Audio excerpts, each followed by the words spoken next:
Squid Game is Netflix's latest worldwide hit series, and the fact that a Korean series could be so widely successful may seem rather surprising on the face of it, but after seeing the work and dedication that has gone into making it, it really doesn't. Director Hwang Dong-hyuk began writing back in 2008, and after years of writing and then being turned down by various Korean production groups, Netflix took an interest, and the production began in 2020, initially under the title of Round 6. The majority of work, time, and money spent on the set creation was because the sets were incredibly important to the story, the aesthetic, and the atmosphere of the series. Their design had to fall somewhere between fantasy and reality, they had to be childish and innocent, and yet sinister and unnerving. They had to portray the Squid Game show aesthetic and hint at, but not reveal, its hidden agenda.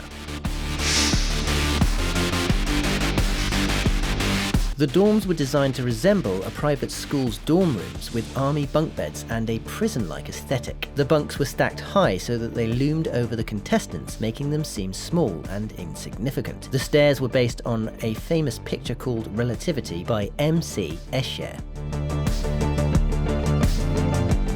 The set was built to continue with the series' atmosphere, being childlike and fun, and at the same time surreal and unsettling.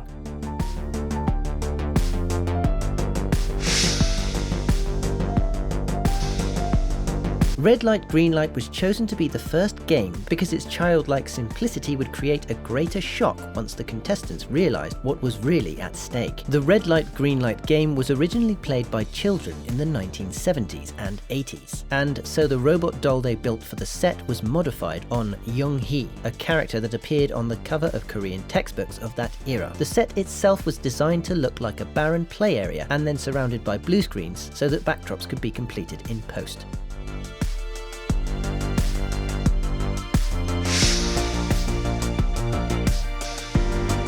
The Honeycomb game set was built to be an oversized children's playground with enormous playground equipment designed to dwarf the contestants, making them feel like children. The background of childish draw sky gave the set an innocent and yet unsettling feel that the director wanted throughout the series. The Honeycomb Toffee, or dalgona, that was used in the scene is made with brown sugar, corn syrup, rice vinegar, and baking soda, and it was made by a street vendor who spent 3 days on the set just making dalgonas.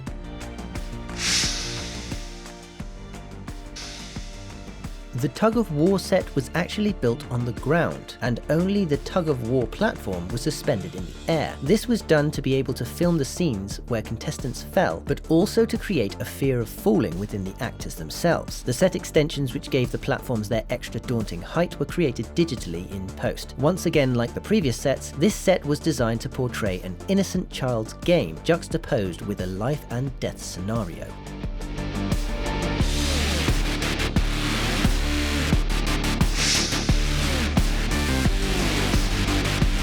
The marble game set was built to mimic the house, streets, and back alleys of the past where children would have originally played this game. Here, special attention was paid to the lighting of the set. The director wanted to create a perfect sunset. This added a nostalgic feel, making the contestants and the viewers themselves think they were really in the back alleys instead of on a set built within a set built within a set.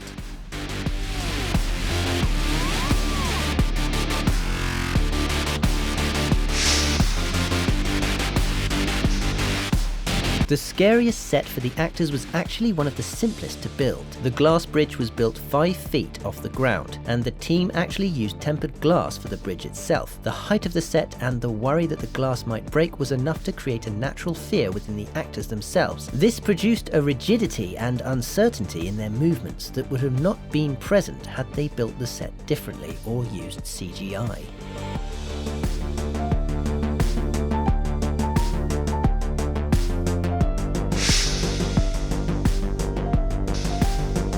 The final game was Squid Game, also known as Ojingyo. It's a Korean children's game that gets its name from the shape of the game board drawn on the ground. This game takes place on the same set as Game 1, and so we're taken full circle, once again taking an innocent child's game and turning it into a macabre battle of life and death.